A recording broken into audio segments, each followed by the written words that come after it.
Look at that, you guys. The whole city is on fire. I can hear the demons call when they do what they do. And now I feel like taking off, find a place with a view. The pain is never gonna stop if it's controlling you. I know that time can heal it all, I just gotta get through. I just gotta get through, I just gotta get through. What's going on, people? This is your boy Say One's History. You are watching The Male's Perspective. Please make sure that you like, subscribe, hit that notification bell. That way you're updated for all cool new content that's coming out. We're actually going to be switching gears a little bit, and we're going to be talking about all this crazy stuff that's going on over in Nepal right now. The reason it actually skipped across my desk, you guys, is because I actually have a friend over in Nepal, and I'm not going to mention their names. I'm not going to tell you who it is for their safety. It's wild. The government literally is in shambles right now, you guys. It all started off as a simple protest that ended in something wild. Let's get into it.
Look at that, you guys. The whole city is on fire.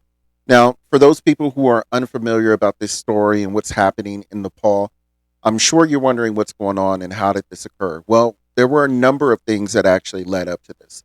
One of the first things was the corruption that was going on by the prime minister in Nepal. It was said that after the actual prime minister fled the country, because he did flee and resign from his position, rightfully so, they said that they found money stacked up to the ceiling in some of his houses. The other thing was he essentially was trying to cover up his misdeeds by preventing the people from going on the internet. And I find this to be very true because the friend that I'm actually speaking back and forth with over in Nepal right now, I can barely keep in contact with them. Their internet service is going in and out. It's just a mess right now. It's gotten to the point to where I want to say there's conflicting reports on this, but they're even saying that the prime minister's wife had passed in one of those burnings of the home. The military is actually in control of the country right now. It's just complete chaos there, you guys. There's a curfew. I think it starts or ends where nobody can go outside, like around 6 o'clock at night. So it's just a mess. I want to actually give you a little bit more insight on this, but before I do, I'm going to go ahead and play this video so you can get more context. Let's go, you guys.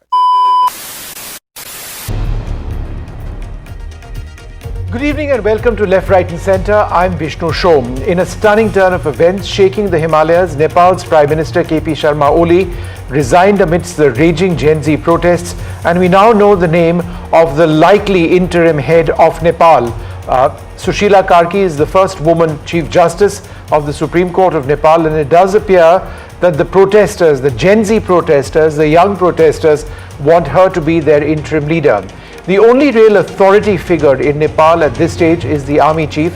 The army is out on the roads of Nepal to try and ensure that some of the violence which we saw yesterday and day before doesn't actually carry on. At least 22 people have died, hundreds have been injured. There have been lots of efforts at defying the curfews which have been taking place, and a lot of the leaders of the former government have escaped, some precariously on a helicopter as well. We've got footage of that which has emerged today, holding on to a rope mounted at the bottom of a helicopter. But Kathmandu's airport operations have been restricted. In fact, they haven't taken place, leading to thousands of people being stranded. The situation remains quite tense on the ground, and there are questions and concerns about how all of this has taken place, the upheaval. Was this an external power? Is this all internal? How united are the protesters on the ground? Yes, there may have been concerns about corruption and inefficiency among the protesters, but really, how is it that this entire protest and this entire government falling has left everybody around the world in absolute surprise? Well, joining us now, Rose Kandel, a social media influencer and economist, Karishma Bista. And that's what I would like to know, because a lot of people don't really buy into the whole conspiracy theory, but I'll be the first one to tell you, looking into more detail and getting in to a lot of the internal workings of the government, that shit does happen. Even happens here. When we were having those Black Lives Matter protests, there were government officials that were actually um, pretending to be Black Lives Matter protesters. Bricks on the side of the road, conveniently stacked up in a single file line just for people to throw. So this stuff is real, and it's a good question for him to ask if this was something that the protesters had just done, or was this internal. But let's let him keep going, though. And Sahat Kasa, they're both protesters. Thank you very much for being with us. Rose, let me come to you first.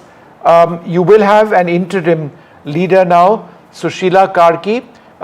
Do all of you want her to be the interim leader until elections can be held? Why do you believe she's the best person to lead? So it has been very evident that the majority of Gen Z population wants Mrs. Karki to be appointed as the interim leader. What we need right now is not election. We do not have the resources, nor do we have the time for that. We need an interim leader appointed immediately, and one candidate that stood out was Ms. Karki, and given her experience in the Justice Department, she stood out to become an excellent representative for the time being. I believe she will be appointed for 6 to 12 months, giving us time to have an election to elect a prime minister. Karishma, do you believe that the violence that we've seen over the last few days has come to an end now, finally? As the youth knows, and we all see that violence had escalated a lot, but as the news says, the army has taken over and it's getting down. I believe it will soon be very quiet and it will all soon go away. And we all hope that it will be soon. Sahat, how many groups among the Gen Z protesters are there? I ask because one of the questions people don't really have an answer to is, who is the Gen Z leader? Who is the leader of the protests? So it is currently being mediated by Hami Nepal, and they're in talks with the army. But exactly, I don't know the numbers because it's not. I've not yet come to know the exact number of leaders. But yes, some of the groups have chosen their leader, and they're in the talks as we speak right now. And how many groups are there? I was told 3. Is that correct, Sahat? I'm not sure right now, but maybe. Rose, is that not surprising? All of you are out protesting in Nepal. There is no clear leader. How did it all start? You see, this is what's interesting about this movement, and this is sort of evident towards this being such an organic movement.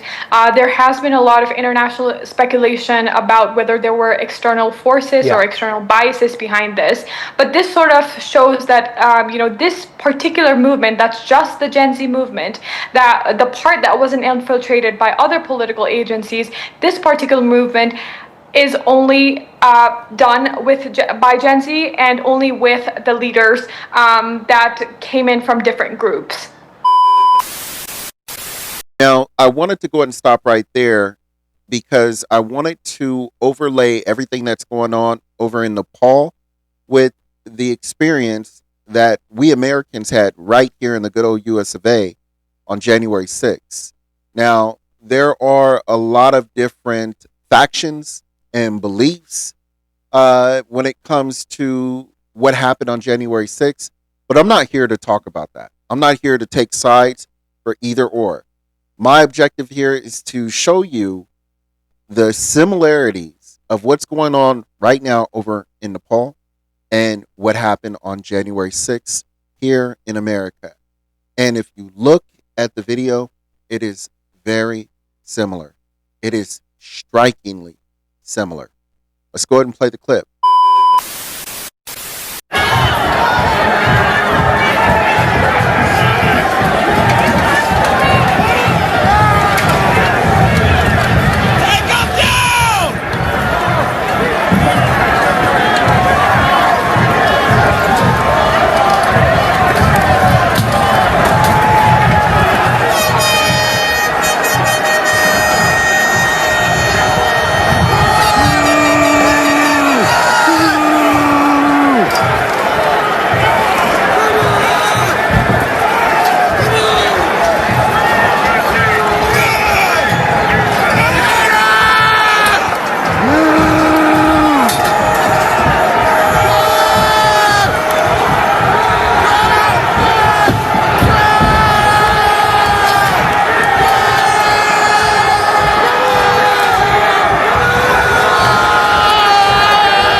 That the members ask, are we prepared?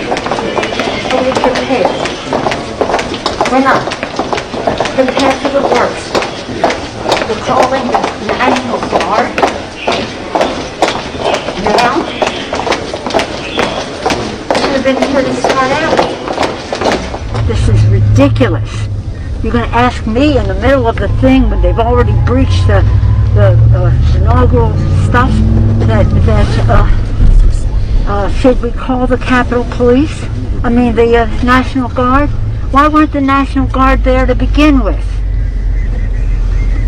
They thought that they had sufficient resources. That is not a question of how they had. They don't know. They clearly didn't know, and I take responsibility for not having them just prepared for more, because it's stupid that we should be in a situation like this. Now, you guys, whether you like Nancy Pelosi or not, the point I was trying to make by showing this video here is that it was dire straits on January 6th. And what we realized by comparing the two is that we weren't that far off from having or experiencing what Nepal is experiencing. We could have experienced that right here in the good old US of A. There were nooses that were actually brought on, into that area here on January 6th. I mean, you can look at Nepal and they literally had people, basically being hauled out of different congressional areas by helicopter while hanging from a ladder from the helicopter. This is ridiculous. This is literally something that you would see on a movie, you guys. And it's happening right before our eyes. And it's scary to me, at least, because I think we are getting too comfortable with this type of thing that we're actually seeing on a more consistent basis, whether it's in the United States, in Nepal, in China, or elsewhere. I think we should really be concerned. I think we should start paying attention to our politics, you guys, and we should be more kind to each other. With that being said, I appreciate you guys for watching. Please make sure that you like, subscribe, hit that notification bell. That way you're updated for all cool new content. I will hit you guys on the next video, and be easy, you guys. Peace. You've made it to the end of this video, which basically means that we're best friends now. And best friends subscribe to best friends channels. And they like their videos too. So, I mean, I don't make the rules. It is what it is. You got to take that up under the Best Friend Act, code -7223-002. Write a subscription and subscribe.